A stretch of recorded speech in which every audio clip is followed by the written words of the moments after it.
spent the day snapping pics of unforgettable architecture that covers a remarkable span of time. Gothic, Baroque, Neo-Gothic, and modern. Your feet are tired and your backpack feels heavy on your shoulders. Right now, you're thinking about food, and most definitely a nice cold Pilsner. Well, take notes, because today's class is all about directing you to the tastiest and most refreshing places in Prague. Mark Baker is back to share all his favorite spots, so lose the backpack, rest your weary feet, and enjoy this culinary journey through one of Central Europe's most extraordinary cities. For all of the sightseeing on today's agenda, we have to start our day with breakfast. What is a typical breakfast, and where would you take us to find it? I would take you to maybe Café Louvre to get a typical breakfast. A typical breakfast might be something like what the Czechs call, and this is a true Czech word, Hemenex. Hemenex, it's spelled Hemenex, Hemenex. It's actually ham and eggs with a bread roll and a coffee. There are two cafes that serve pretty good ones right downtown. One is Café Louvre and one is Café Slavia. To anybody who's been to Vienna before, they would recognize these old coffee houses from the Austro-Hungarian Empire. Prague has two in the center that survive from this day and are still doing really good trade, a thriving business to this day. And they're really great places to kind of like get started with the city, to take it in.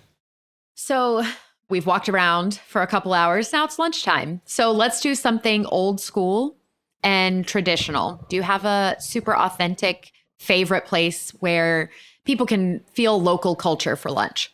I would say avoid restaurants right on Old Town Square or right in the center, because they're going to be the ones where the guy comes up to you and tries to push a menu into your hand and tells you about how it's traditional Czech cooking and all that other stuff. But it's actually probably something that's not going to be very good and kind of expensive. Instead, I'd like to take you to another cafe. This one is on the castle side of the river, but not at the castle. It's in Malá, and it's called Café Savoy. And it's another old cafe, but they do very good modern cooking there with some traditional elements there. The interior is beautiful, but it's a place that you would have to reserve. A typical Czech lunch might be a plate of goulash or a plate of roast pork with bread dumplings, just basically slices of bread that are used to soak up gravy. And of course, you would have a glass of beer. And Café Savoy has its own bakery right on the shop, so you can get your own cakes or pastries, Czech pastries right there, that are made right at the bakery.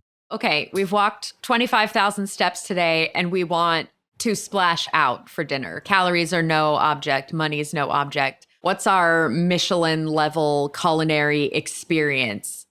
Well, I can take you to, it is an expensive restaurant, okay, but it has a fantastic view. It's called the Golden Well. It's in Malá, so it's in the same part of town as Café Savoy.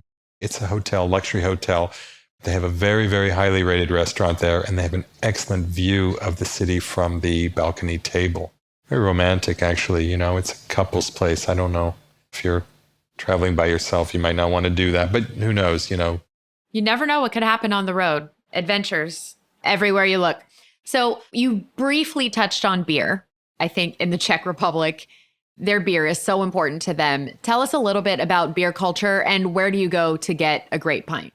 So beer, as the Czechs say, what we consider beer in the modern day, this lager, was actually invented in the Czech Republic, or invented in what is now the Czech Republic. So they're extremely proud of their beer. I mean, extremely proud of their beer, and it's excellent. Pilsner Urquell, that's the beer that comes from Pilsen, which is still widely served all over Prague restaurants. You'll see it everywhere. It's called Pilsner Urquell. That's beer from the city of Pilsen, brewed in the same brewery that it was basically invented in 1840. Basically, any pub that has that sign on it, when I say pub, I could check restaurant, hospoda, that's the Czech word for pub. You'll see them everywhere. They will have prominently displayed this name, Pilsner Urquell. That beer is going to be very good. The microbrew scene or the craft brew scene, that's really active now. You can imagine that Czechs have this tradition of brewing, and younger people, they really want to continue brewing and they want to experiment a little bit. So look out for the microbrews too, and some of the craft brews. Is there a spot that you would recommend somebody go to do maybe like a beer flight or a tasting so they can get a little bit of this, a little bit of that? There's a little microbrew bar. It's in the neighborhood called Karlin. It's called Dva Kohoti. Dva Kohoti, it means two taps. It has an entire range of traditional Pilsners, very good locally made beers, and then a bunch of experimental IPAs and APAs. It has some flavored beers. It has a very good non-alcoholic beer that is brewed on the premises. So it's really good for people who don't drink alcohol. Strangely enough, there's more than beer. And I don't want people to think it's just beer because I don't really drink a lot of beer. I'll have a flight now and then, but I'm more into the wine. And Moravia and Bohemia are the two wine regions, right? Are these easy enough to get to from Prague? Bohemia is more like a beer culture, and Moravia is where Czech wines are made. So that would be about 150 miles from Prague, something like that. Very easy to get to on train or by bus. The wine growers in southern Moravia, which is right on the border with Austria, and they've seen what Austrians have done with their wine and have created an international reputation for some of their white wines, like the Gruner Veltliner wine from Austria is an award-winning grape. And the Czechs are experimenting with that and doing really, really well. There are wineries in Prague that serve wine from Moravia. They're pretty easy to find. But in order to actually go there to meet the wine growers, to drink in their wine caves, to walk or cycle along the paths that go through the vineyards and stuff, you really want to go to southern Moravia. You spend a week in Prague and then maybe a week in the wine region just hanging around, riding a bike. If you're going to spend a week, you could spend 3 days in Prague or 4 days, and then you could go off for a long weekend in Moravia, rent bikes, stay in a pension, sample the wines, go hiking. There are parts of southern Moravia that look like Tuscany. It's a really beautiful region, beautiful region. End of the day, we need something sweet. Where are we going for dessert? I'm going to send you to Cafe Slavia. Cafe Slavia is right on the river. It's very centrally located. If you're lucky enough to snag a table by the window, you can look over the river and right up to Prague Castle. They have really, really good cakes, like honey cake, which is traditional.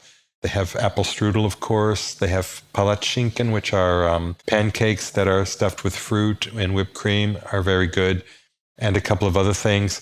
But you can also get a last glass of wine if you want. They'll even serve you a glass of absinthe if you're so inclined. Or, anything. And there's some piano music there. And if you catch it on the right night, if you get the right waitstaff, if you find the right wine, or you tuck into one of those palatschinken and you lift your glass and look at Prague Castle in the distance, well, you're in Prague. You've done it. Mark Baker, thank you for joining us. And thank you, our listeners, for being with us.